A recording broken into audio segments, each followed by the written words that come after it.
All right. We have Nix Lee from Spine PR. Welcome to the shows. Welcome to the show, Nix. Thanks, man. Thanks for having me. What's so give us the 30,000 foot view of who you are, who Spine PR is, and yeah, let's talk about content. Yeah. So my name is Nix Lee. If you don't know who I am, I'm the founder of Spine PR. So Spine PR is basically just a uh, company that provides press releases for two agencies, whether you're a digital agency, SEO agency, marketing agency, or even a PR agency. We just provide uh, digital PR to all these companies, and we just complement their marketing services, their SEO services for their clients. That's it. So we only focus on digital PR. That's it. We don't do anything else but digital PR. So most of the people who watch my show, I'm going to tell them, the whole idea behind Agency Hacker Nix is there's a whole bunch of people that are doing like this drilled down. When you have like Craig Campbell, who's doing super technical stuff, and you have Matt Diggity, who's doing super technical stuff. Most of the people who watch my show probably have owned an agency for less than 3 years, and they Okay. may not even know what content syndication is. They're Okay. probably working on marketing automation and email marketing and stuff like that. So Yeah. can you talk a little bit about, PR, content syndication, and what that means? Okay, so for me, right, for me, when someone asks me what is content syndication, I have two aspects of it. One is an article syndication, or like for example, it's a video, it's a blog, it's infographics, and another one is the PR side where I'm inside, where I'm doing part of it, which is part of the content syndication. So, uh, in terms of a syndication, right? For those who don't know what it is, so an article or content syndication is basically the process of republishing your content on a third-party site, and that's what they do, right? So, but now what's happening is with SEO coming into play and digital PR coming to play, it's becoming something really, really huge. It's becoming something of a buzzword. It's not like just having a video or a blog that you're syndicating. Is coming more than that right now. So businesses or marketing agencies and PR agencies who we work with, the traditional PR agencies, are all moving towards content syndication. It's not a new thing, content syndication. I mean, we all know about it. It's just that how we're doing it and how creative we are about it is coming into play now. So, that's how it's So up. so when I'm going back to my early agency days, what I would do is I would use oh my gosh, who is it? Cision, right? So I would use Yeah. Cision PR Web, and generally what I would do is I would take a piece of content or an email marketing campaign. I would create the landing page assets to try and engage with people on an inbound, or from an inbound standpoint, and then I would push out advertising, and then the very next thing I would do is I would do like a PR Web campaign, and I would pay. I'm pretty sure it was like $500 every time, right? So $500, $500, and I would pay $500 and get that content that I now published, whether it's a blog article or whatever, into like the local news sites and everything else. And that has transitioned over the last decade pretty seriously, right? Yeah. So Cision is kind of dying because they were in this industry and they were charging lots of money. And companies like Spine PR came in and said, we can do just as much or more, Yeah. and we can do that for less, and we can do the legwork for you. And we're still not only going to get you out to those news sites, but we're actually going to get you out to more news sites, Yeah. right? That's right.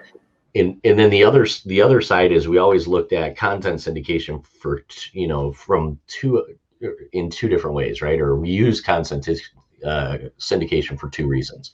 The first one being to syndicate the content, and then two, from a branding standpoint. Yeah. And so as we're, the customer wants to see their name in headlights. They want to know, they want to be able to say we were on NBC, we were on CBS, or whatever that is, and that's what you're doing, Yeah. right? That's right. So Yep. what Yep. So, what are some of the networks that you? I mean, I'm going to give you an opportunity to brag. So, what are some of the networks that you guys publish to? I mean, okay. The difference with us is and what is providing now, what's going on now on the net.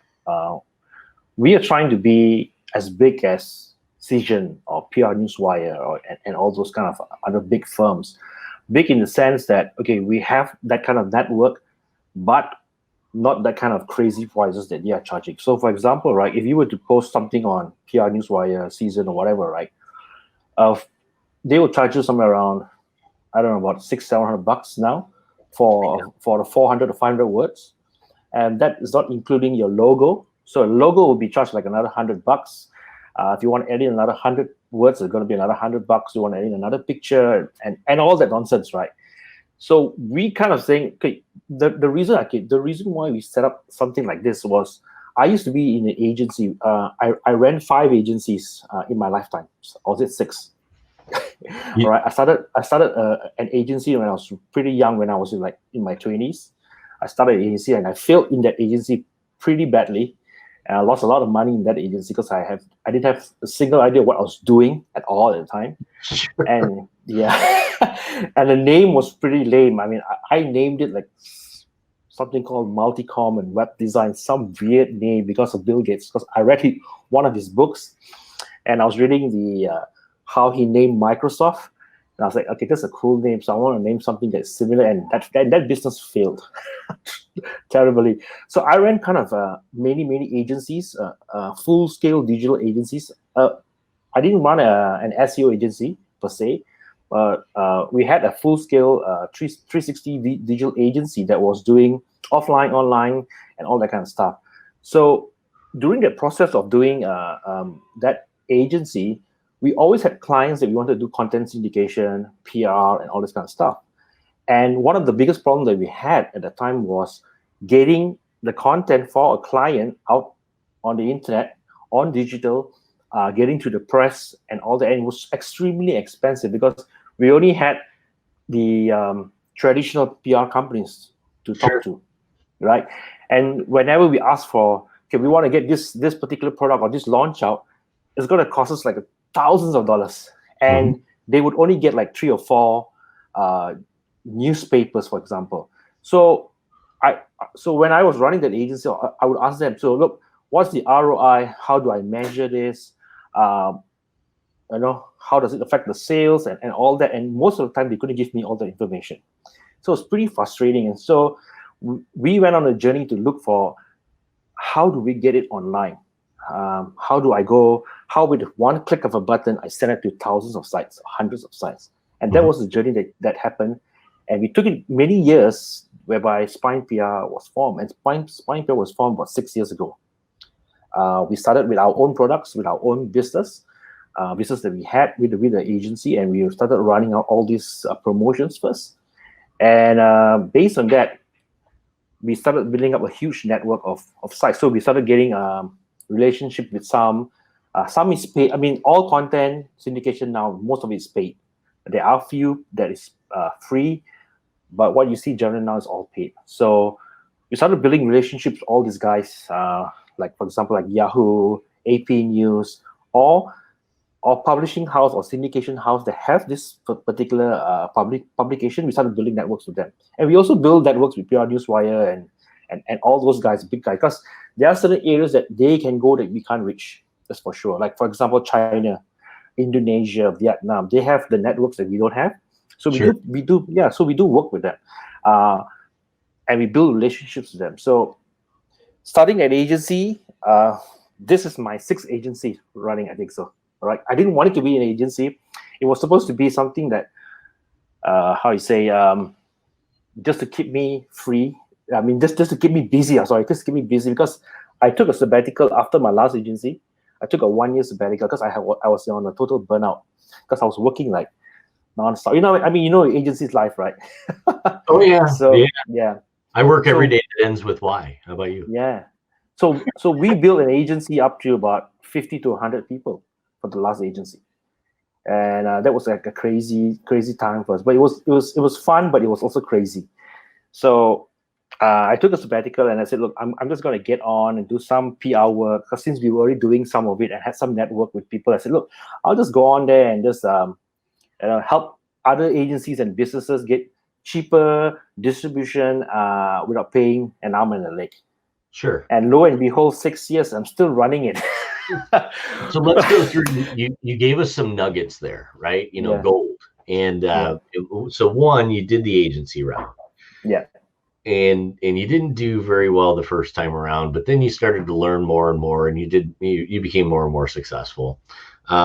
Two, I really want to touch on when we look at content syndication, and I don't know all of the I call them the dirt farming PR. Who are the bad ones? I don't know, man. There's so many bad ones that they'll pay like $45 or $40, and it just doesn't go anywhere. I can't think of any of them right now. So generally what happens with an agency owner is they go through the process of starting their agency. They start doing all of these tasks, whether it's website building, email marketing, lead gen, all of this stuff. And then they if they're like me, they kind of stumble into the PR world, right? Yeah. So from the PR side, when we started doing PR at the beginning, we would buy like these blocks of press releases from Cision for PR Newswire or PR Web, whoever it was. Yeah, they're all the same, and they're all owned by Cision. Most people don't realize that they're all owned by Cision, by one company. That's right. That's right. So we would go to them and we would buy these blocks, and it would go out, and we'd get these reports back that were so diluted, right? And I'm kind of building you up into a segue, because I did a press release through Spine PR, and when I got it back, I was like, or Anthony did, right? And we got it back, and I was like, wow, you know what I mean? The difference between Cision of what I would get this report that said, this got picked up by the New Mexico Indian reservation or whatever it was, and potential impressions are 9 million or whatever. And it was all this data, but the data really didn't make any sense, and we had to put it all together.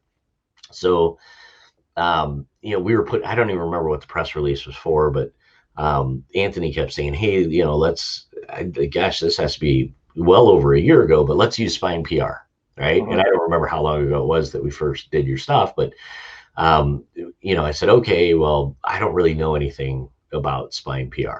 Okay. So between you and I, Anthony had to talk me into it.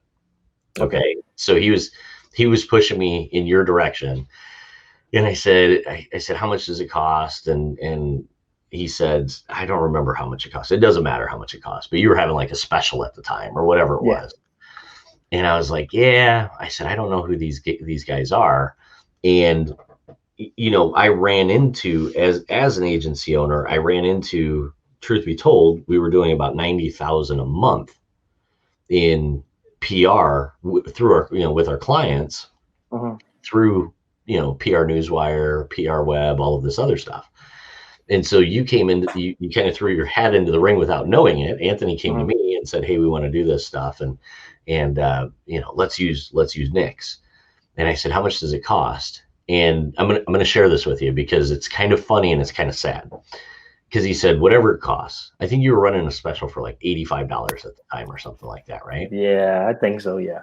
And my immediate response to Anthony was, that can't be any good.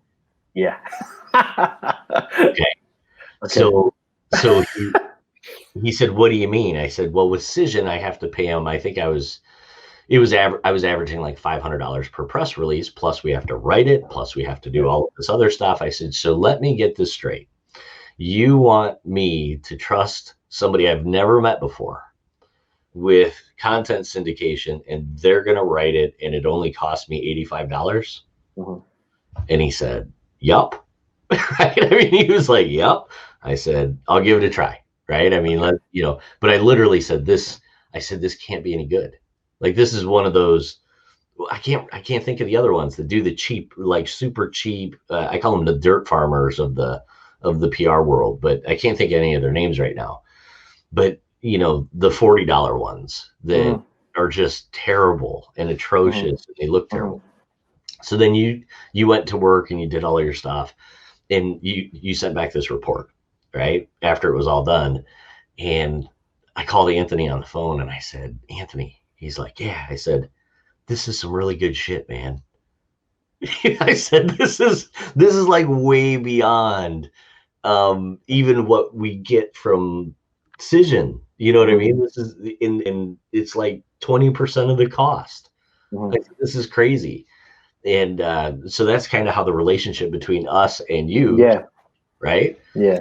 And we moved away from PR because we moved away from those big clients, and we still have big clients that what we would do is we would do like a group buy where we would figure out how many press releases that they needed over the course of say 90 days, and we would buy these blocks of press releases from Cision, and we still have a whole bunch of those left. But so I want to be real clear, because as people are going into the PR world, they're going to, gosh, I wish I could remember the names of these, but they're going to run into what I call the dirt farmers. Okay? And I don't want them to, based on price, I want them to realize that you're providing the services of what Cision is providing, and even more, because you actually are syndicating to more networks than what Cision does. Yep. You're doing it for 20% of the cost. Yep. You're writing the press releases for the client, which Cision does not do. Yeah. And you're not one of those $40 cheap, whatever you want to call it, the used car sales of PR, whoever those people are. But does that accurately depict that? Yeah, sure. Because it's gonna sound a bit cheesy. So the one reason why I'm providing the service at such a low price is because in the PR industry, right? I mean, all the years, because like I said, my background was digital advertising, and I ran advertising agencies, like full scale advertising agencies. And we used to charge the clients hundreds of thousands of dollars for PR.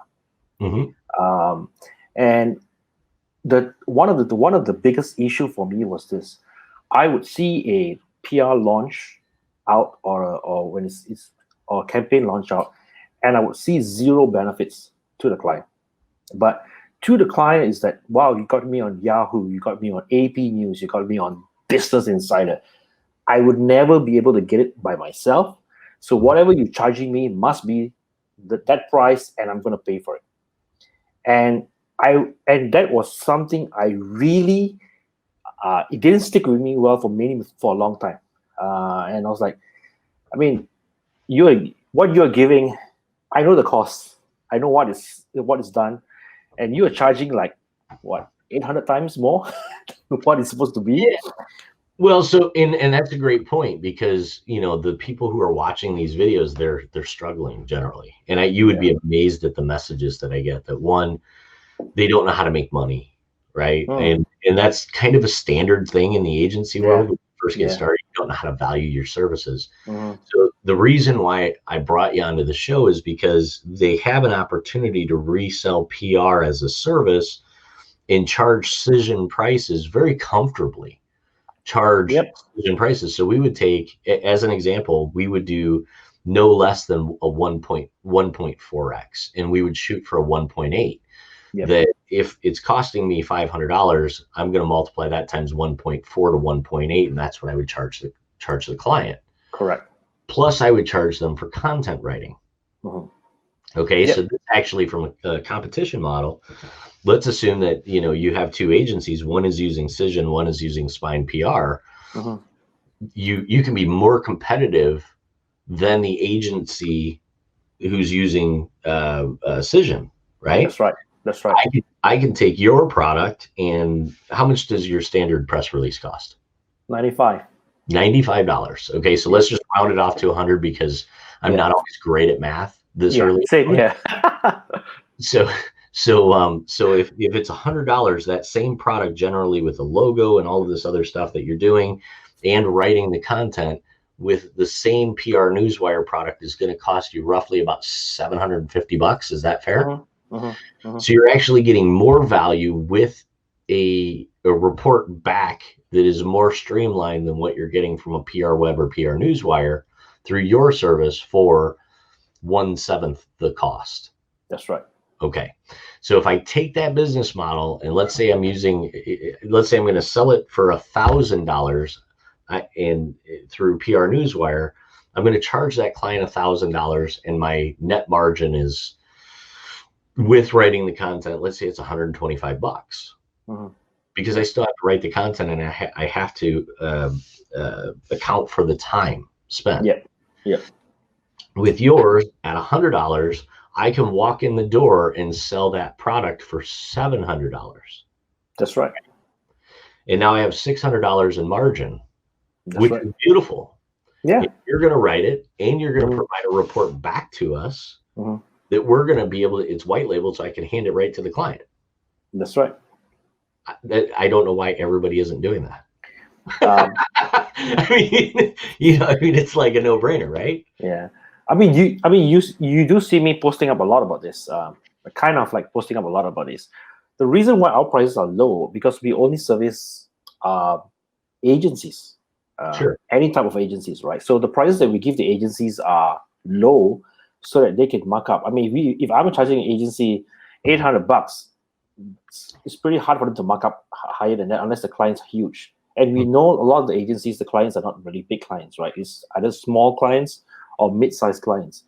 So the reason Spine PR was formed in that sense, the idea was formed like, how can we service agencies? So I don't really work with clients as in retail. I mean, we have a division that does that, but it's like a separate entity by itself that only goes to selected corporate clients, and these clients are mostly public listed clients, where if we were to walk into a public listed clients and we say, look, this PR we can do it for you for $100 to $200, they'll kick us out of the office. Sure. Yeah, so to them is a PR should be $5,000 to $10,000. Then you are a legit PR company. Anything less than that, you're scammers. Get out of my office. And this is You actually just brought up an interesting conversation that I had with somebody. So when I first I'm not going to give out a client name because I have an NDA with them, but let's just say that one of the clients that I've worked with for years is a Fortune 50 company. Okay. And when I walked in the door, so I was referred to them. And I tell everybody that a lot of the best things that happen in my agency happened by accident. And I couldn't really tell people how to duplicate that process because I didn't make it happen. You know what I mean? It just kind of happened, which is a great position to be in.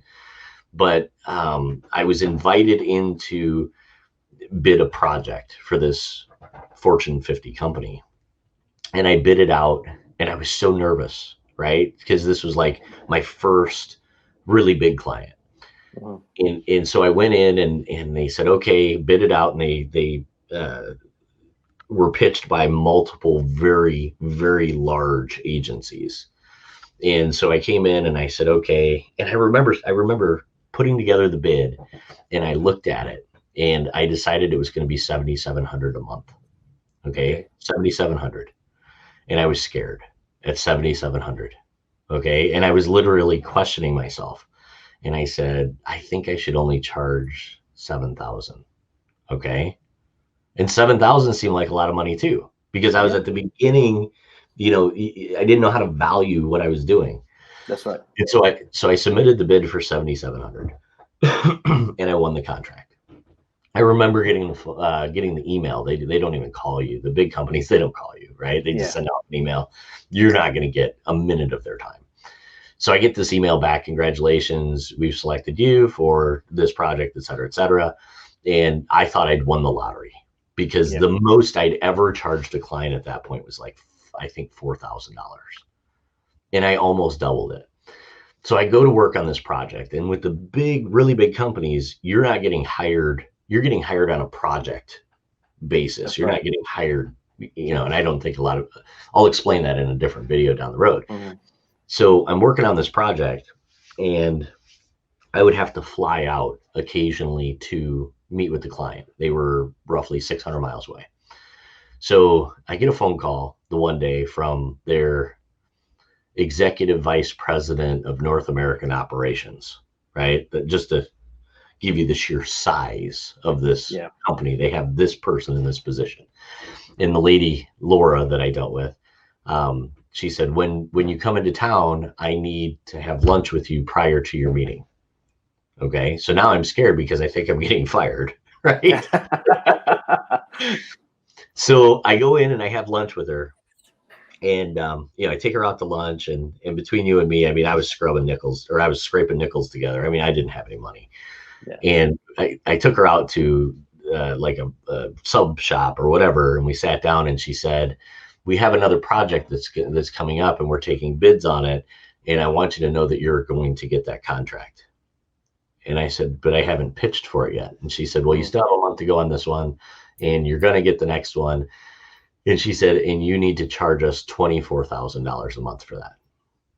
Okay. And I was like, well, she said, look, the project that you're finishing right now, she said, the next lowest bid for that project was $23,500 a month. You gave us $7,700 a month, and you've easily done 3 times the work that any of those agencies would have done for $23,500, right? Now, that client has been a client of mine at $24,000 a month on various projects for 7 years. Okay. Right. But at the beginning, you know what I mean? It's how do you value that? So the reason, and I'm trying to draw this in, is when people are getting into the PR world, cost is relative. And you shared something, you shared a nugget, right? That the big companies, how do you value your stuff? If you walk in the door and you're doing a 1.5x as a standard, there's certain large corporations that aren't going to talk to you. If you hit them with too low of a price, they're either going to think that you don't know how to price your product or value your products or services, or 2, you aren't competent to do the job. That's right. Is that fair? Yeah, that's right. So add in your stuff. I'm curious to know, how do you feel about what I just said? Definitely. So, personally speaking, right, when we approach our local clients here in Malaysia, right, it's nothing less than 5,000 and above. Because when we did, okay, this is the funniest thing that you brought it up, right? We had a sales guy who had a pretty good network, and he started approaching all the local companies. And so he went in and he says, look, we're doing a PR, you can go to all these networks, blah, blah, blah. And it's 2005. Now, the PR person in that company said, who's your boss? I want to speak to your boss. I want to speak to the person in charge. So she called me up. And he said, what kind of games are you guys playing? Why is your PR only 2005? Are you guys scamming us? Are you guys trying to scam us or something? He said, there's no way you can get a PR for 2005. It's somewhere around 5,000 to 10,000. So stop doing this thing and trying to scam people. Because she said, look, she said, I'm from a PR company. I have like 10 years in PR. There's no way you can get something like this price. So I was like, really? So I told the guy, I said, look. So when my sales guy came back and he says, this is what happened, and this. So I said, right, yeah, she wants it for 5,000. Go ahead, charge her for 5,000.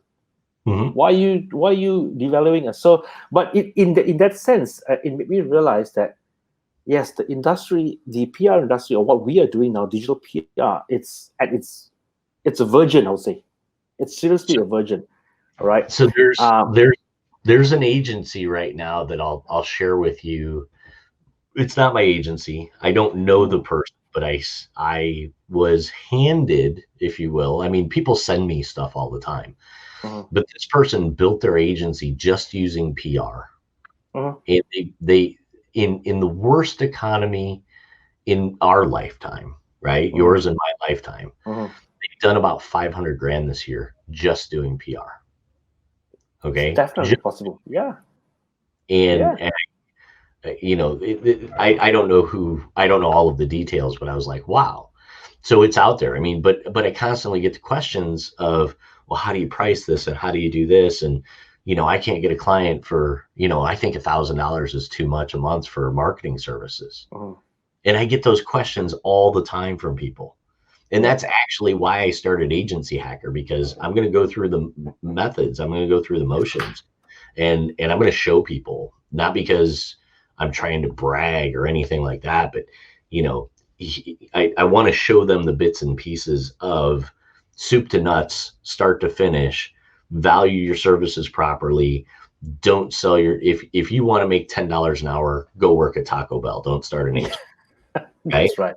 That's right. In realize the value of the services that you're providing and ask for the value. Yep. Ask for the appropriate value. Mhm. So I want to circle back for a moment that if I were selling Spine PR as a service to clients right now, I would probably charge no less than $700. Definitely. No less. Yeah. Definitely. And if somebody asked and realized that if the client balks at $700, they don't even have any real value in what PR provides. Yep. So part of being able to get the ask or get the money for what you're asking for the service is to be able to build the value on the sales side and make them realize that XYZ is happening. Yep. And the way you do that is actually fairly cheap. You do a PR, right? Yep. If I were starting an agency or I own an agency and I haven't owned it for very long and I'm just getting into the PR world, I would find an asset and I would do a PR campaign through Spine PR. That way I already have my case study and it only cost me $100. Exactly. And then go sell that. Yep. Right? Yep. All right. So you have to brag on some of your networks. Okay. Your starting price is $100. You're writing the content, which I think is crazy. I don't know how you do it, but no, we're trying to make, like I say, we're trying to make it easy for the agencies to make money, especially as that, right? Like you brought a good point. Like for that guy who did 500,000 in terms of sales during the MCO, right? During the MCO in Malaysia. Okay, during the lockdown, during this COVID thing, right? We have sold more PR during COVID than any other year since our business started. This year, for us, 2020, where other agencies are suffering or going through a lot of issues with income and finances and sales, our sales started picking up since COVID hit. Like we were doing, at one time we were doing like 1,000 PR a month. It's now hitting 3,000 PRs a month. Sure. Right? Yeah. So and that's a great problem to have. But let's talk about why. Yeah. Why are you doing so well? So what's happening now when businesses couldn't, they stopped doing advertisements. Some of them stopped doing advertisements. Some of them stopped doing SEO. Some stopped doing marketing, and they still needed to get their business or the information of their business out there. Out of sight, out of mind kind of idea, right? So if you don't keep on telling people that you're alive and you're doing businesses or promoting yourself enough, people are just going to forget you. Secondly, during the lockdown, a lot of people were at home reading the news because they're reading when COVID just started. Everybody was online reading news, looking at the news online, not really looking at newspapers too much, but they were just online. So they were just browsing online, looking at news. So as more PR go out and goes into all this news like Google News and all this kind of stuff, so companies were noticing that, hey, I'm actually getting my business or my product out online so cheap, and because a lot of people are now online, I can see that there's some traffic coming, some inquiries coming online that I never thought it would happen because through the PR. Like for example, we had many cases of emails that we got, or even testimonies that says, "Hey, Nix, you launched a PR for me. It went on to Yahoo, and I got an inquiry, and I made $20,000 worth of sales from that one PR that I bought from you, and I got a $20,000 sales. That's great. I could never have got that sales if I didn't launch that PR with you." So yeah. So you brought up a great point. Consumerism is still happening, right? Yeah. It's just we've changed the format of how people are purchasing. And I'll give you a great story. Somebody said that they weren't going to make that transition. Mm. And this isn't a client. This is actually a personal friend who we get to have different conversations with personal friends than we do with clients. Yeah. But in the conversation, I said, what are you doing to transition, knowing that people can't actually physically show up at your place of business? How are you planning on engaging with people, knowing that they're looking for you digitally? And I would never take this person on as a client because they're too close of a friend, right?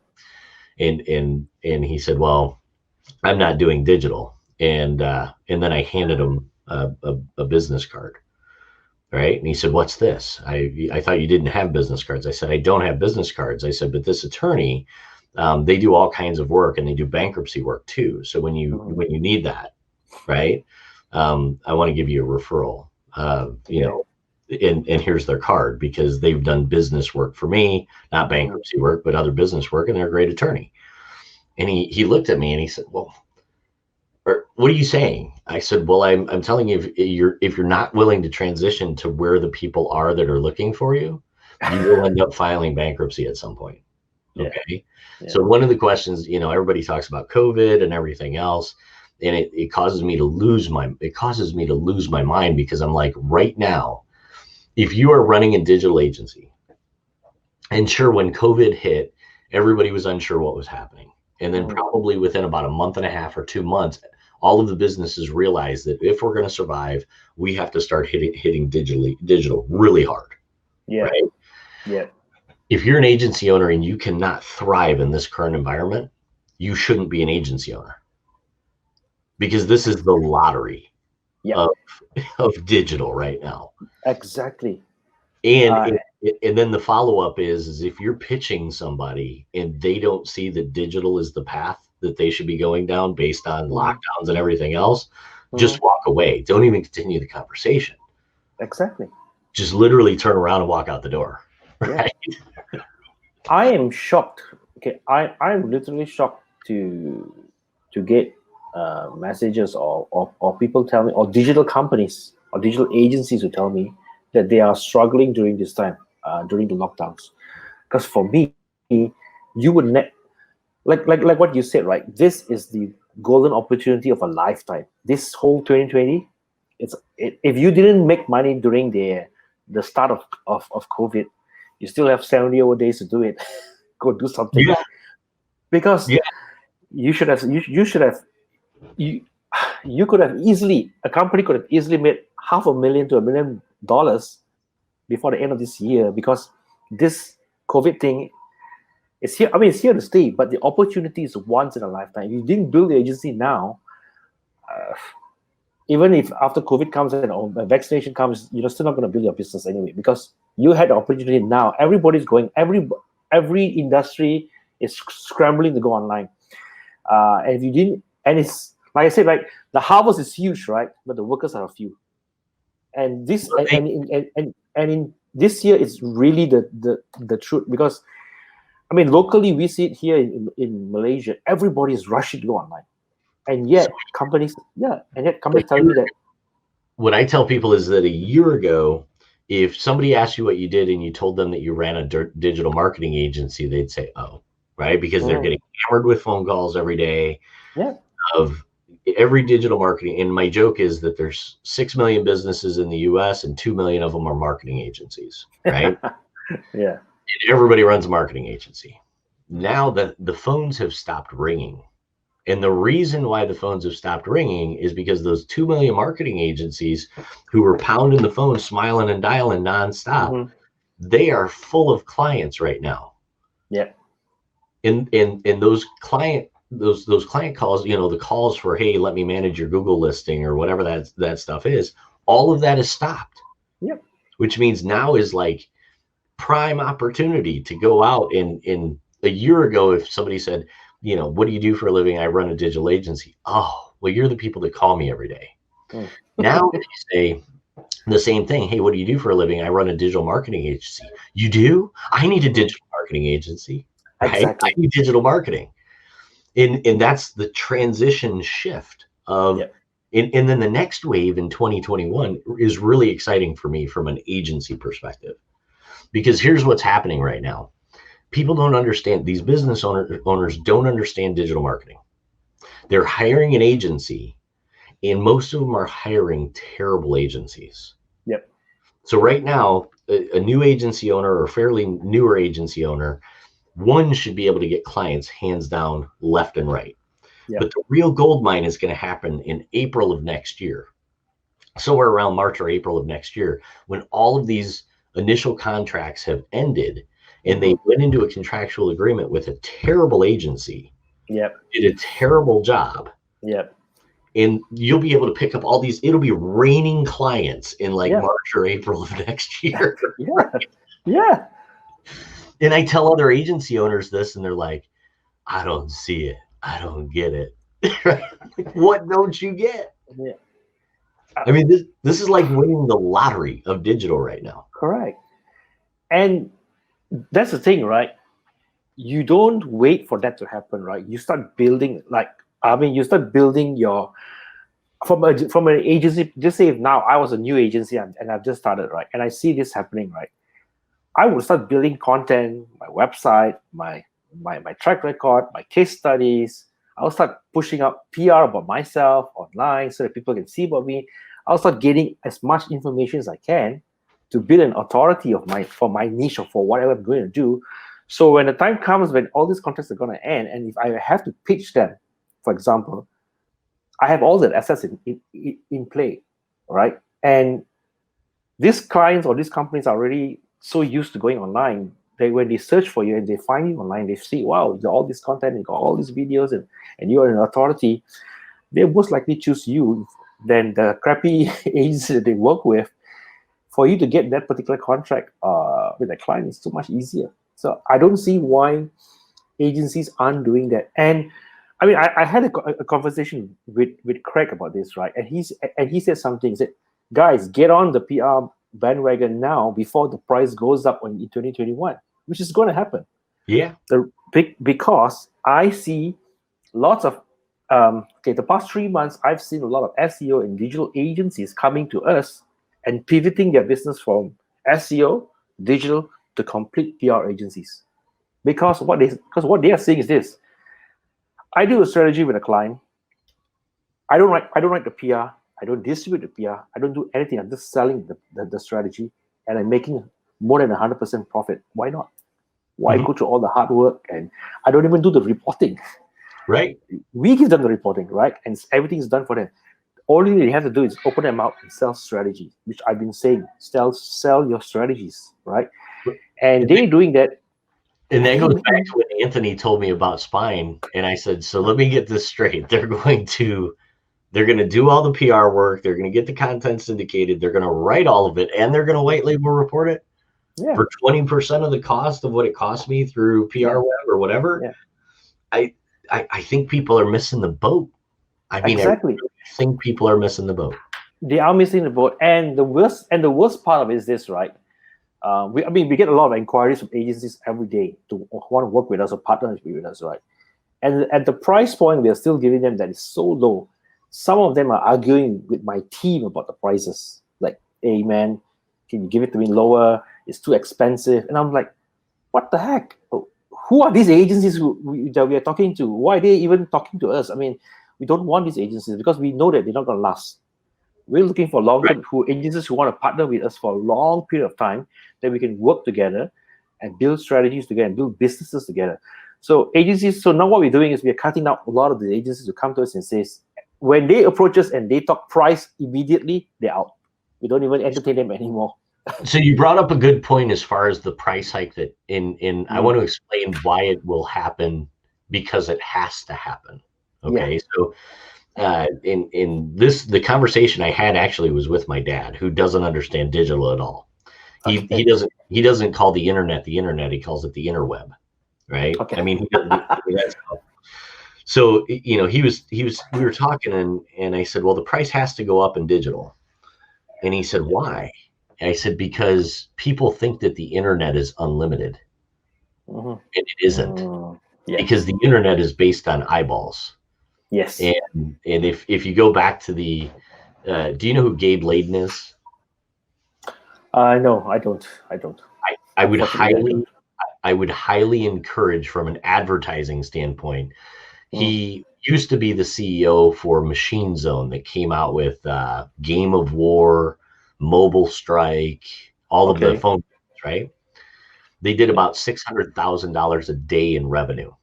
Okay. And he did this great conference about, I don't know, it's probably 5 years ago.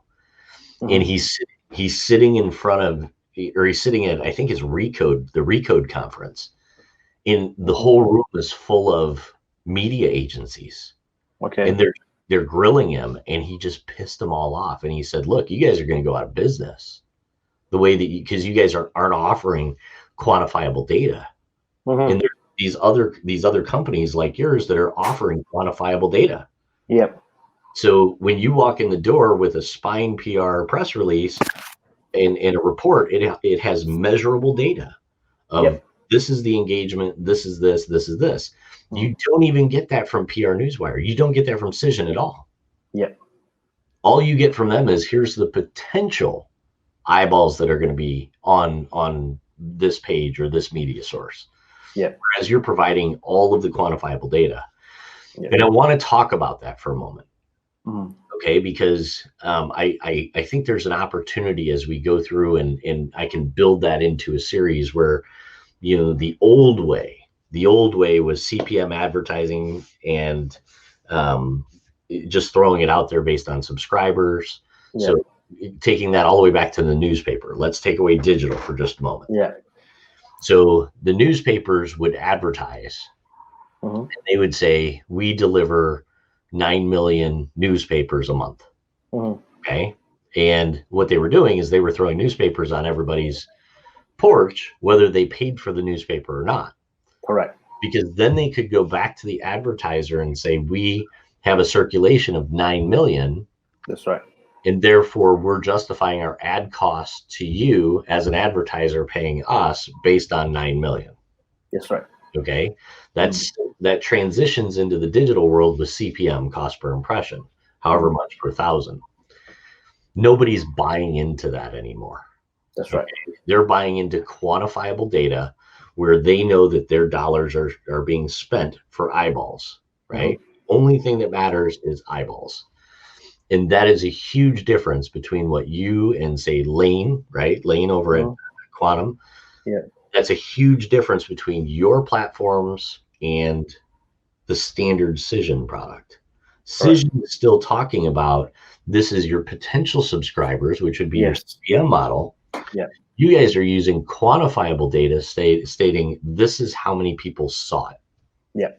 Okay. So the reason why I want to bring this up is because if somebody is selling your product against Cision's product, Cision's product looks better at face value based on potential impressions versus your quantifiable data. And that's an easy objection to overcome from an agency owner perspective of they're telling you how many people could see it. They're not telling you how many people did.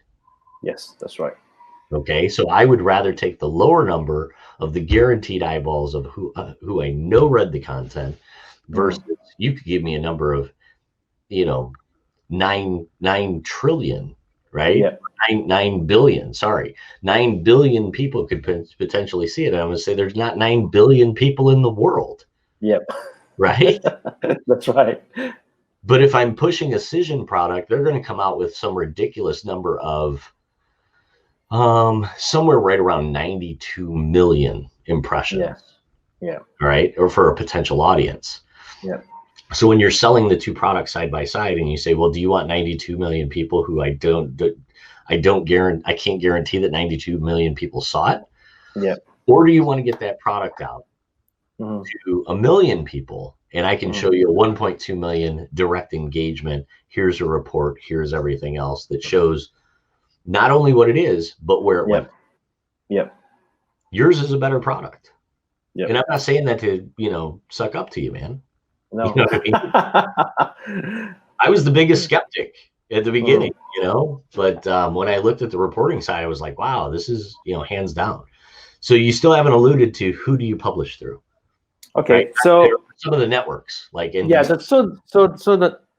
have the normal networks everybody uses. Standard stuff is basically all the NBC, CBS, Fox affiliate sites. We don't actually go to the actual Fox sites, but these are all affiliate sites that are holding the Fox brand. We go to AP News, the AP News Network. We go to the financial network like Morningstar, MarketWatch, Yahoo Finance, and a whole lot of other sites that are news sites that are springing up. Right. So what we do is every month we do a audit of the sites. So we look at all the sites that we have, and we remove sites that are spammy or bad or whatever. So that's kind of a process that we do. And we are one of the few who actually have 3 to 4 networks that we use. So from an SEO point of view, just say if you're doing a PR every month, we don't use the same network for you every month. We kind of like change the distribution. So you get some sort of a, how you say, a footprint. Yeah, right. So you don't have like 100 PR going on from the same distribution. So we kind of mix it around every month. We kind of switch here and switch here and switch there. So that gives you some sort of a better and as from an SEO point of view. But other than that, we work with other publishers who for a global network. So like if a client says, look, I want to go into China, right? So we'll work for you. We'll work with a China partner with you, and we'll give you a list of all the sites that we know or guarantee that we can get. That's something that Cision doesn't do, right? So some of these big networks, they say, okay, this is the price. This is what we're going to do we're going to blast it out to all these places, but we cannot guarantee you that you'll get in. Mm-hmm. We will give our clients a guaranteed list. This is the list. This is the guarantee. If we don't get into this list, we'll give you back your money. And nobody else does that. Nobody else does that. Nobody else dare to does it. So nobody else dare to do it. At this particular time, we are one of the only few companies who actually, I think so we are the only companies that I know that you know that does it. So if we say we're going to get into Yahoo, we'll get into Yahoo. If we say we're going to get you into AP News, we're going to get you into AP News. If we don't do it, or Business Insider or whatever, they say, look, take back your money. We failed in that distribution. We don't care whether we wrote it for you. There's no such thing as a percentage whereby I say, oh, because I wrote it for you, so I cannot give you back 100%. I'll give you back only 30%. No such thing. If I don't get you in, you get back your home. You get back a full refund. No questions asked because we failed in that distribution. So Sure. that's something that we kind of like. I think we're the only one who's doing it now, and I know a lot of people who are doing PR are going to hate us because we are doing that. We're not supposed to do that, but I think that we shouldn't take the agencies that's coming to us for granted, because they are trying their best to get businesses, right?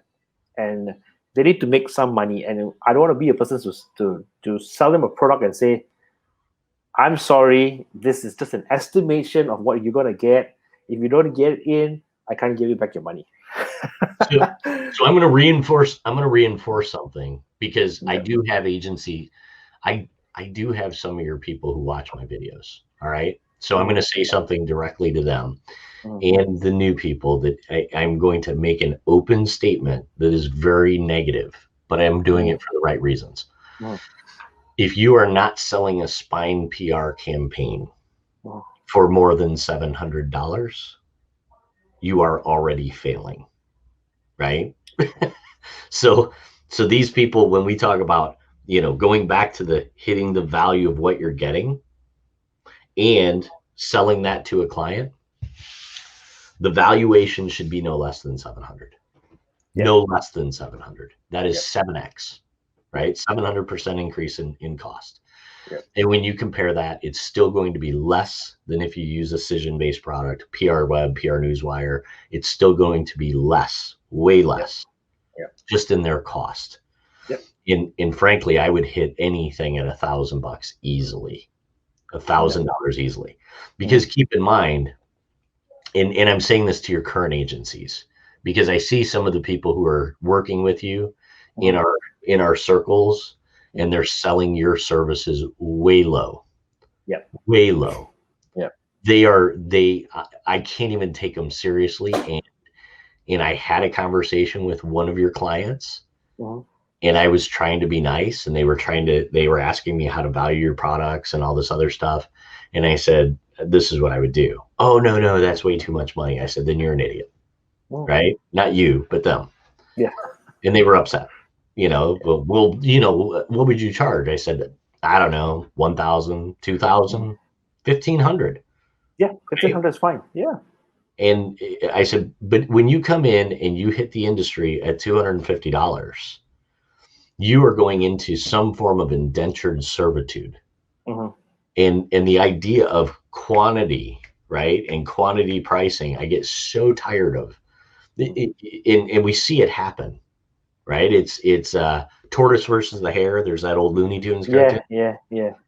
And at this point in my life, I walk in, and I literally just had a conversation with somebody the other day, and they said, well, are you willing to take on any new business? I said, probably not, right? Which is my standard response now. Probably not.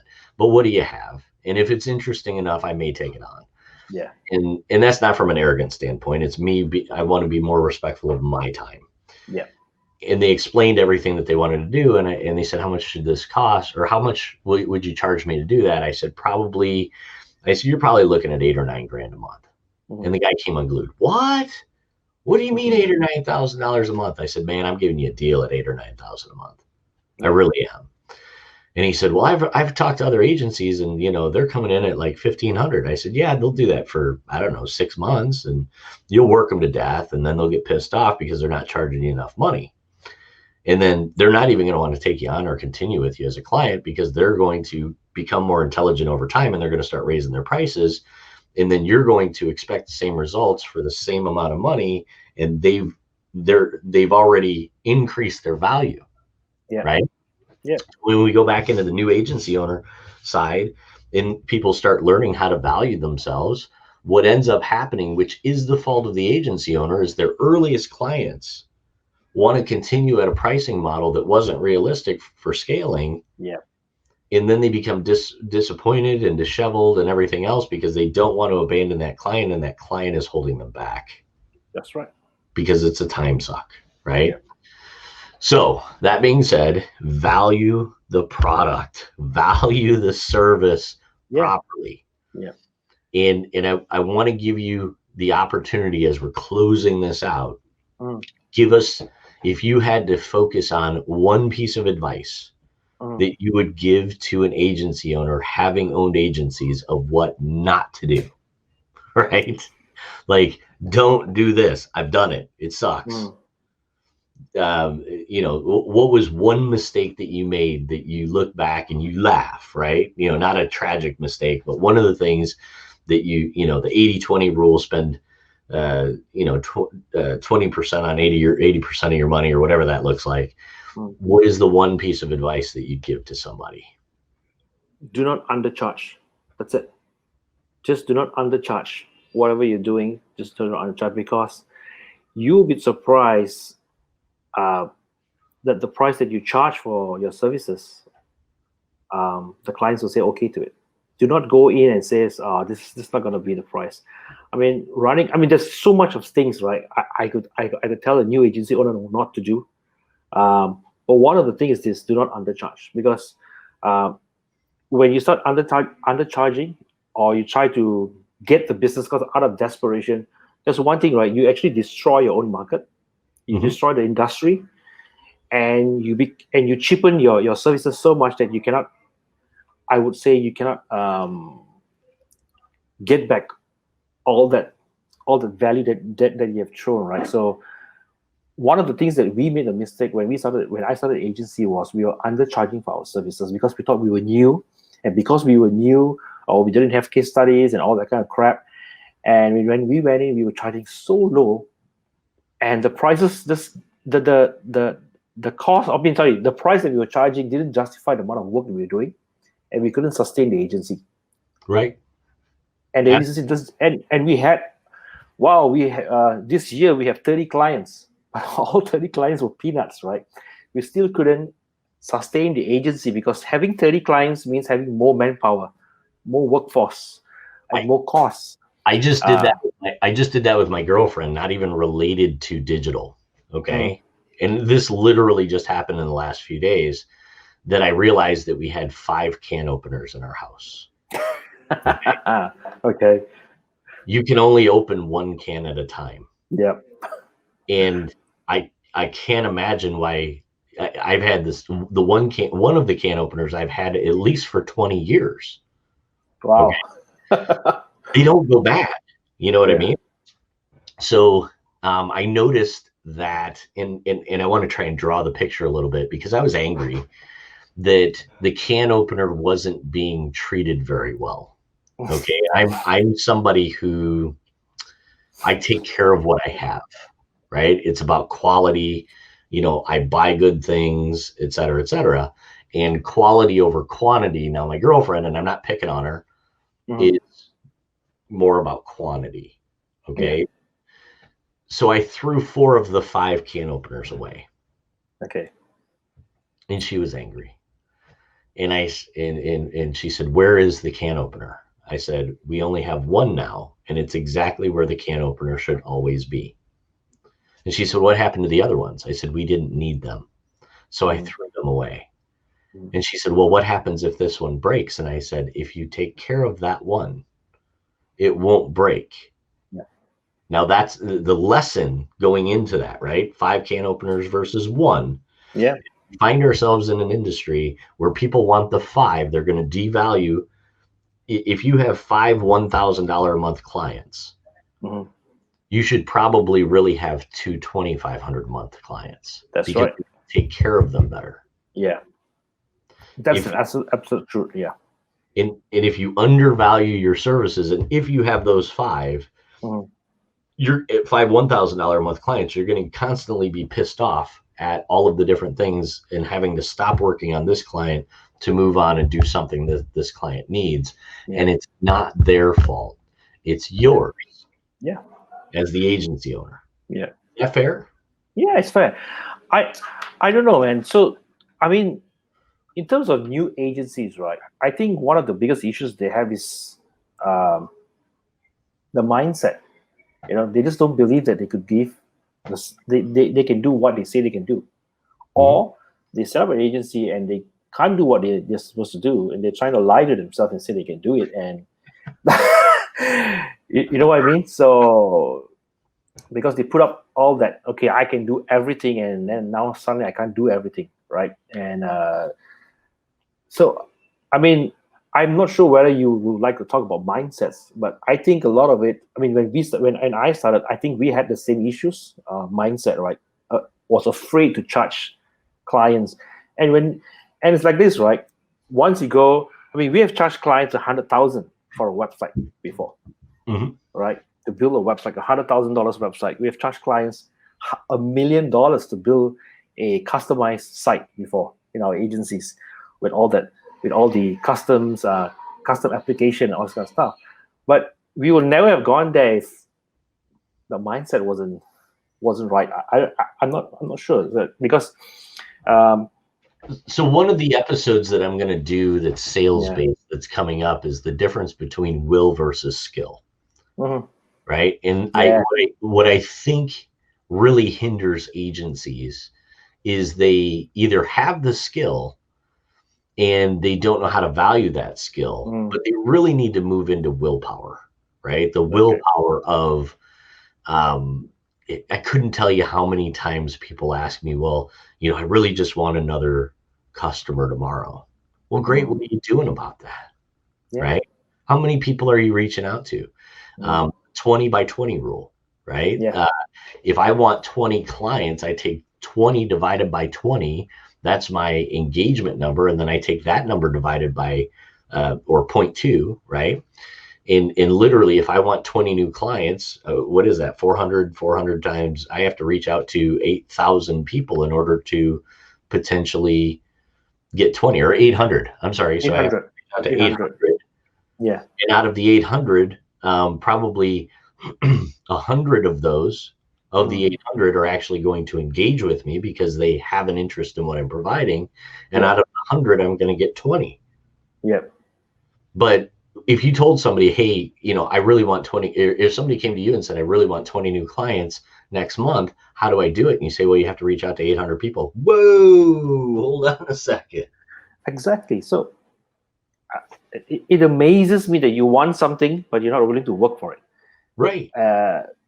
So how, I mean, new agencies, right? New agencies are just doing that. It just amazes me that I want something and I'm not willing to do that. And when they tell me that I can't get clients, and I ask them, what kind of marketing are you doing? Are you diligent in your marketing? Yeah, I put up a post. Yeah, I bought some ads and it doesn't work. How many times did you buy the ad? How long do you run the ad? Oh, I ran it for a month. Dude. Well, I tend to be very brash in business now, versus, years ago. But people get so angry with me when they apologize to me for whatever reason. And I say, don't apologize to me, apologize to your children. Exactly. Okay. Yeah. And that pisses them off. If they come to me and say, hey, I didn't hit my numbers, I'm so sorry, blah, blah, blah. Don't apologize to me, apologize to your children. Exactly. If a business comes to me that's a client and says, hey, you gave us some advice and we should have done this, et cetera, whatever, I'll literally use the same phrase. Don't apologize to me, apologize to your children. I'll say that to a client.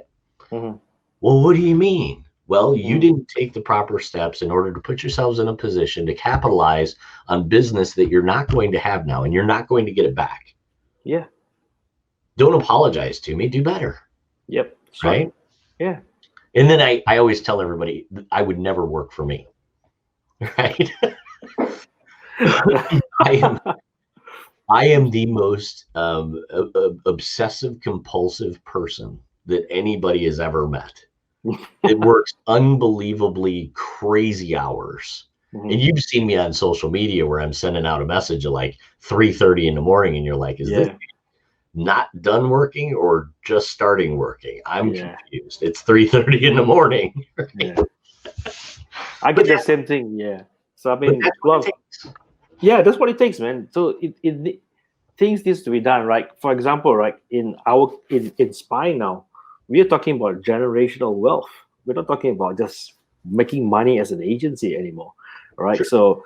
So the people who are working with us is like, how can we build this company that you can have generational wealth? Can we bring wealth to you, to your family, and so on to your children? Like, we're not just talking about just running an agency and hey, let's do an agency, because I passed that agency level of business now. What we're doing now is more towards how can we build a wealth? How can we invest that wealth, the funds that are coming into the business? How can we make more money from that profits that we make, so that we don't have to work longer hours because we're being smart about our business? So a lot of agency owners don't think that now. The new agency owners, I mean, this is because of the experience that we had, but a lot of agency owners don't do that anymore. They don't have okay, I'm going to set up an agency.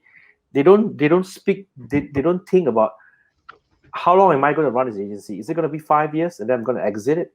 Is it going to be an agency where I'm going to keep it for the rest of my life? Is it an agency, a 1 year agency, then after that I'm going to do something else? They don't think about all those kind of things now. So, I mean, advice to agencies that you need to think about all these things. You need to think about your niche, you need to think about your business, and you need to really, and if you are an agency owner now, and if you are making like 10 grand a month in terms of profits, right? You as a founder should not be doing any operational costs already. Should not be doing any operational work ever. You should be doing something else. You should be growing your business. So right? one of the things that happened over the last 30 days, so I still have like 4 more days on my current Facebook suspension, right? So in the last 26 days and a little bit before that, I hinted at the fact, and this is, just pay attention to this on social media, because I know you pay attention. So one of the things you're going to see is I made a decision, and I'd been researching different industries over the past probably 6 or 8 months. And I have these behind the scenes, I'll call them little spats happening right now, because I can't post on Facebook and all of that stuff. And you're about to see that become fairly public in a nice way. But I made the decision to launch an affiliate marketing site. Okay. And all of a sudden these people are like, no, right? that's our industry. You know what I mean?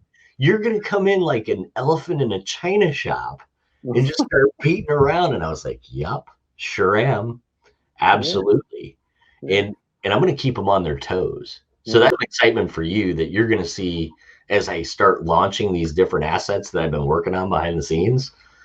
And all of these people are like, is there any way we can talk you out of, going into the affiliate space? Yeah, no. I said, if I were you, I said, I'd look at what you're doing and I'd hone up your skills because you guys have gotten really fat and really lazy. Yeah. And, I'm moving in. You know what I mean? Yeah, definitely. Competition. Yeah. But you're about to see some of that on Facebook, and I'm amazed at how many people are like, wow, we don't want them in our space. You know what I mean? I mean, what is so afraid of? Like, it's if you're doing something that's great, model it, right? Model it, look at it, reverse engineer it, and look at it and see what it's doing, what is doing better than, and work on it and become better at it. I mean, that's what agencies should be doing, right? Don't get one thing about agencies, right? They get so jealous about another agency, they don't want to be friends with that agency.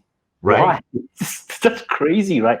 Like in our groups, right? Like in my group, I have PR agencies who are doing digital, who I'm working with, because and when they approach me, they're like so scared, like they're so apprehensive, and they approach, Nick, can I talk to you? I'm also doing digital PR. Say, hey, we are friends. We are from the same family. Let's do digital PR together. And they're like, seriously? Say, yeah. The market is big enough for all of us. We as a company can't get all that 7 billion people, can't get all the businesses around. There's so much of business going around. So one of the people that we swim in the same circles with, and I don't know if me and this person are friends anymore, just to be honest, perfectly honest. Yeah. But I always thought of this person as a very kind individual, and they're in the affiliate marketing space. And that person had sent me a few messages, and they haven't sent me any messages in about a week and a half now. But they said, are you going into this industry? And I said, yep. And they said, well, I'm in that space. I said, but you should never share that with other people. I'm very transparent, because if I'm going after you, I want you to know it. You know what I mean? And then he took the defensive route of, well, I've been in this space for longer than you and blah, blah, blah, and all this other stuff. I said, then that's great. So it shouldn't really be an issue. Yeah. And then he talked about, well, are you going to do your standard SEO linking? I said, yeah, and some more, right? So that and more. And he started to defend his site. And as soon as somebody goes on the defensive, right? Sun Tzu, Art of War, as soon as somebody start backpedaling on their heels, I actually took that moment and I said, hey, dude, I said, I know everything about your site. I've been doing research on all of these sites. And I said, your site is getting roughly about 820,000 visitors a month. And these are the links the types of links that you're going after, et cetera, et cetera, et cetera. I said, and I can get all of those links. So now it's just about content and all this other stuff. I actually don't think that me and that person are friends anymore, because I haven't heard from them in a week and a half. Okay. I literally think that people are so defensive when you're talking about my agency is the best. No, you're not. My agency isn't the best. The moment you assume that you're the best at anything, somebody's going to take you down. Exactly. Yeah. And never get comfortable. Correct. I mean, my wife tells me this: you are one of the most paranoid person. You are one of the most paranoid agency owners in the world, and I am. I'm extremely paranoid. I was about to say, I don't know your wife. Yeah. Because I am too. Yeah, because I'm extremely paranoid about everything. I think the reason why I'm like that is because of when I first started my agency and I had my kid. My first child was born, and I was, stupid agency owner, didn't know what I was doing. I didn't have a single dollar in my pocket when my child was born, and I had to take him out of the hospital. I couldn't pay the fees for it to take him out of the hospital. And I Sure. didn't tell, yeah, and I didn't tell my wife that. So what happened is that was this.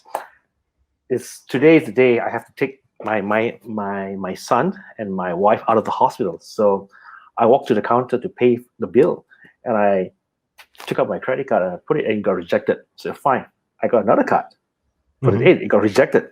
Oh damn! Took another card, I put it, and it got rejected again. So three cards in my wallet got rejected on that same day. And my wife was with the child upstairs, waiting to to come, waiting for me to take the bags and to bring to the car, and I couldn't pay that fee.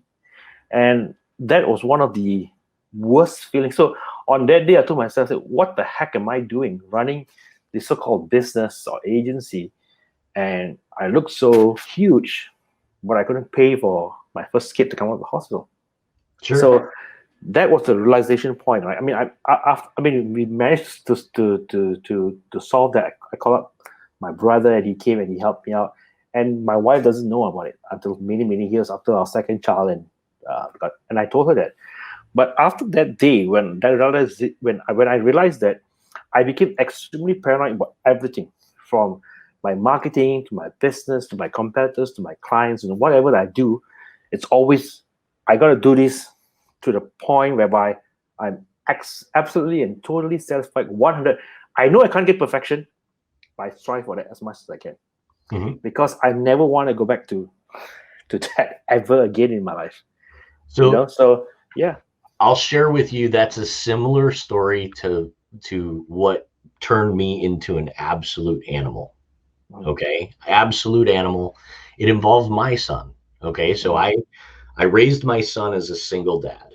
mm, Okay, just that's how it worked out, and that's the way I wanted it. But back in my corporate days in the 2008 2009 timeframe, I was a safety director for mm. a national trucking company here. I would teach truck drivers how to drive safely. Okay. And I came back from vacation one day, and this is a terrible story, but I came back from vacation. I had taken my son and all of the other kids to scout camp for a week. That was my vacation. And I came back and I was part of the layoff, Oh. right? So they laid off a third of the company and they went right after the money. Mm-hmm. So I didn't know what to do because I had never woken up on a single day where I didn't have a job, Mm-hmm. right? And we have unemployment. I don't know what you guys have there, but they Mm. would give me whatever amount of money. I don't even remember, but I remember getting this money thinking, how do people live on this? And my cost of living was so high that I had to Yeah. reduce my cost of living. And all we could afford to eat was spaghetti Yeah. every day. Mm. Okay. Because I had a growing child and I could buy a box of noodles and a box of a jar of spaghetti sauce. And we literally ate spaghetti every day for 6 months. Wow. Okay. So, anyhow, what I would do, because my son was younger and he was growing and he was about to be a teenager, I think, if I remember right. So what I would do is he would eat spaghetti for breakfast. He wouldn't Mm-hmm. eat lunch at school, and Mm-hmm. then he would eat spaghetti for dinner, and then whatever was left, I would eat. Okay. Okay.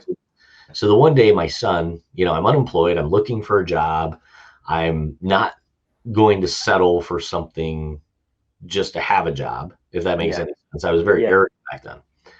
And the one day my son came out after school and he came home and he said, Dad, he brought out his piggy bank with him. Okay. Mm. And it literally looked like a pig. It was one of these sort of ceramic big piggy. Yeah. And he came out and he said, Dad, can we not have spaghetti tonight? Okay. He said, I have $18 in my Mm. piggy bank. Can we go somewhere else? And I said, sure, whatever you want to do. So we walked, right? Because I had minimized my life. I had sold my car. I had, literally at that point in time, I was sleeping on the couch because I sold my bedroom set Mm. so that he would still have a bed to sleep in because I was Yeah. broke, Yeah. right? And so we walked 2 to 2.5 miles or whatever down to Taco Bell. Mm. And I looked at it, he said, you go ahead and order. And I said, all right, I want 3 items off of the dollar menu, right? The cheapest stuff or whatever. It was 2 things off of the dollar menu and something to drink. And then he ordered 4 things off of the menu and something to drink. And he paid for, the meal, which was whatever it was. And we sat down, and my son took one of the items that was in front of him, and he slid it across the table, and he said, I want you to have this, Dad. I ordered it for you.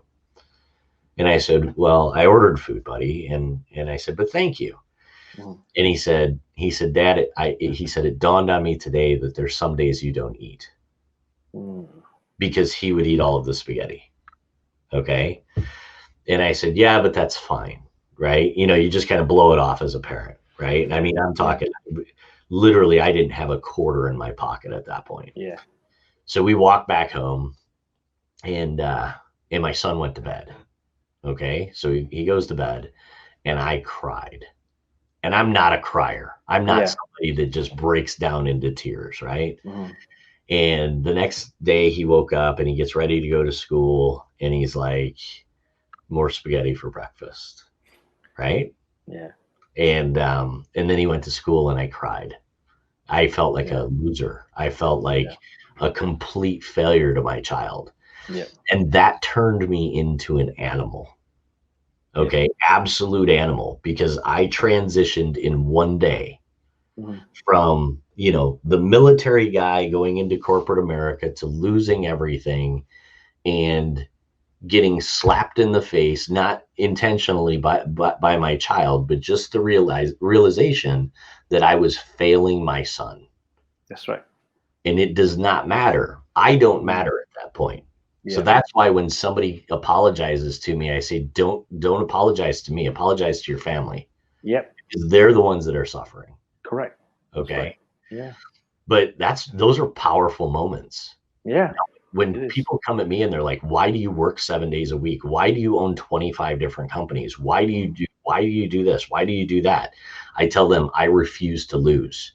Yep. When it's will versus skill, I may have the skill on this end, but you can bet your ass I have the willpower based on past experience that I will not fail. Yeah. I will never be in that position again. Yeah. Right. Yeah. And I think every agency, whether you are a seasoned agency or a startup agency, you need to have this mindset, because if you don't, then it's just, I am appalled when I hear agencies saying to me that they can't survive. There's a lockdown. I can't survive 2 months. I'm dead. I'm appalled. Like, what have you been doing all these years as an agency, right? Don't you have any boiler funds? Or do you have any savings? And all? I mean, like Paranoia, right? We have 3 years of funds in Spine. If anything were to happen, we have 3 years that we can take care of all our staff. Full, no pay cuts for 3 years. That's how paranoid I am. We have that in a separate account that's safe, and that account is also making the interest and money. But we have 3 years of savings for our company if anything were to happen right now. So when the lockdown happened in Malaysia, and the staff was like, "Next, how, boss? Oh, how can we survive?" I said, "No worries.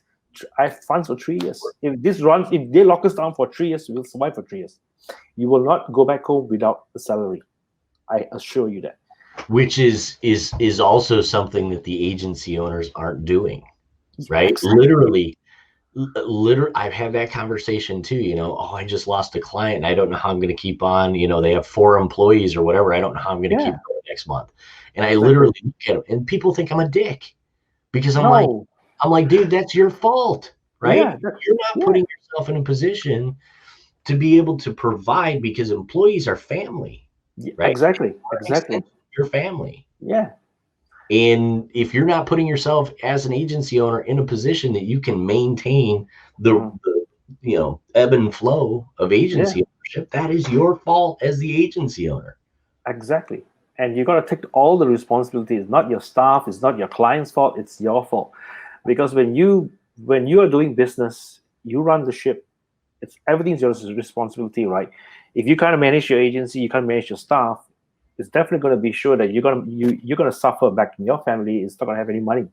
So as an agency owner, new or old, start putting into place, right? If you're a new agency, start putting 3 months. If you're a seasoned agency, start putting a year. If you're a big agency, start putting 3-5 years of saving in place. You need to do that, because with what's happening now, see, what happened now is a wake-up call for a lot of agencies or a lot of companies that were doing very well last year. And now suddenly they know that, oh my God, I don't have the kind of savings.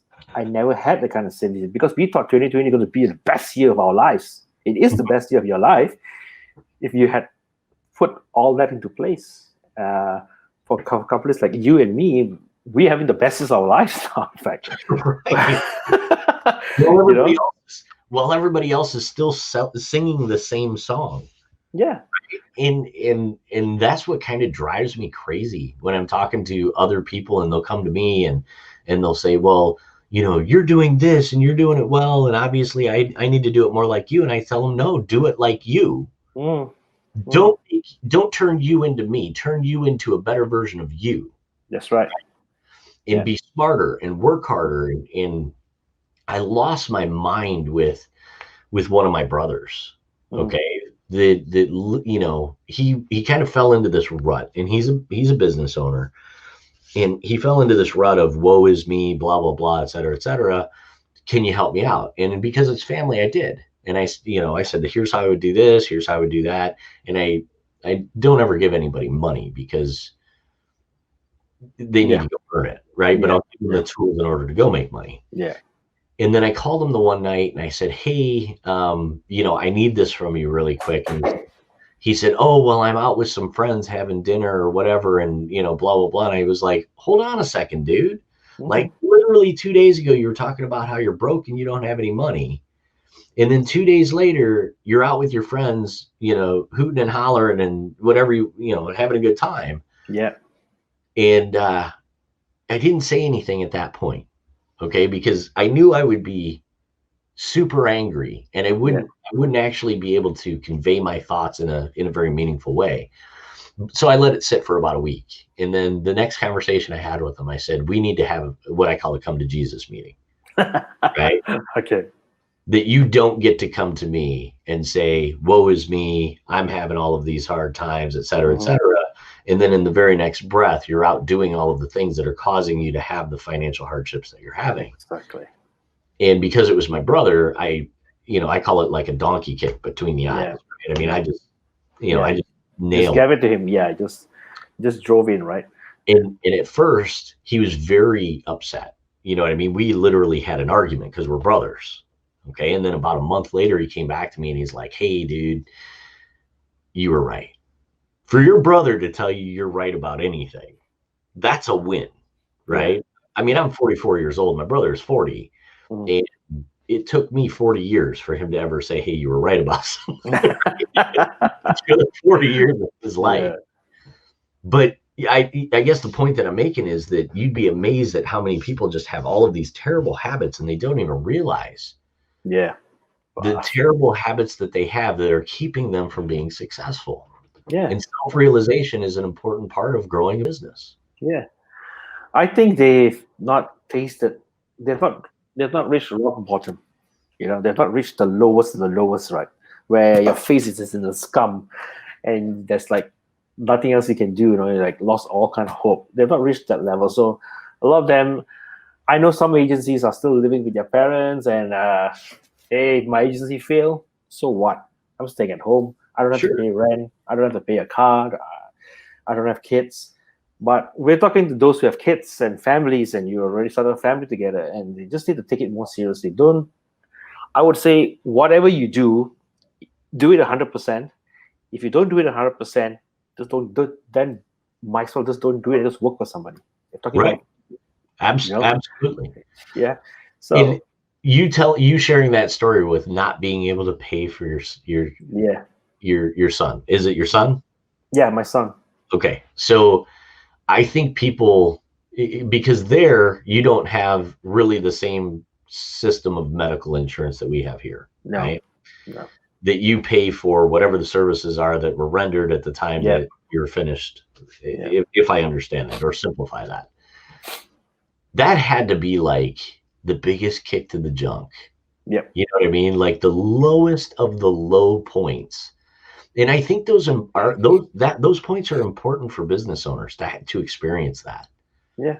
Because that's the motivator. That's the why. That's the, when Nick's is, when you're burning candlelight after everybody has gone home, you're doing it for you, and you're doing it for your business, and you're doing it for your business family, but you're really doing it. I know this. You're doing it for your son, because that's in the back of your mind. Yeah. That deal with my son. I mean, that's always, when I look at it and I don't have anything to do, right? Or not even, let's just say I have nothing to do, which never happens, right? If somebody said, hey, what are you going to do now that you have nothing to do? My answer is going to be work. Yeah. I don't watch TV. I don't watch politics. I don't read the news. I don't do any of this stuff. If I have a spare minute, that spare minute is being spent moving something in a positive direction that is going to pay off for myself, for my son, for my family, for all of that. And I think that's missing in most business owners. Yes. They think that they can run an agency 9 a.m. to 5 p.m. Monday through Friday. No such thing, man. No such thing. And when I tell people that I will literally sometimes work 90 days straight and then take 3 days off, they're amazed by that. That's only 12 days off a year. They do that. I mean, 12 days off a year. I don't think that the reason why most agencies fail is because that the people who are running them aren't conditioned to work. Yep. To put in the effort. Yep. I agree. I totally agree.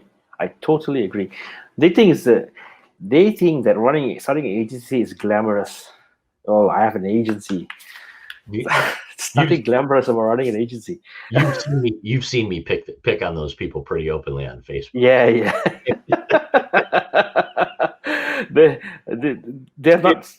It's funny because the one guy, I don't remember his name, but he came to, he said something. I said, I don't need a Ferrari to feel important, right? Yeah. I don't need a Ferrari to feel like I mean something in life. And he said, well, what kind of car do you drive? I said, a Ford EcoSport. And he's like, what? I said, I don't measure my success by the car that I drive. Exactly. And that car takes my groceries. I can fill it with groceries. I can put the dogs in the car, and it gets me from point A to point B. And I paid for it in cash. Yep. And I'm literally going to drive that car until the wheels fall off of it. I don't care. But I don't know. If you want to get me to absolutely go nuts on social media, it's generally pointing out that somebody's talking about, this arrogant, oh, well, I'm doing it for the yacht. Yeah. Oh, so your kid's going to go to public school where consignment store clothing so that you can buy a fancy car, a fancy watch or whatever. Yeah. That sounds pretty irresponsible. Yeah. And how many of these people on social media are taking a picture in front of somebody else's Ferrari and using that as their cover? Exactly. Or renting it, right? Renting it for a day for some photo shoot.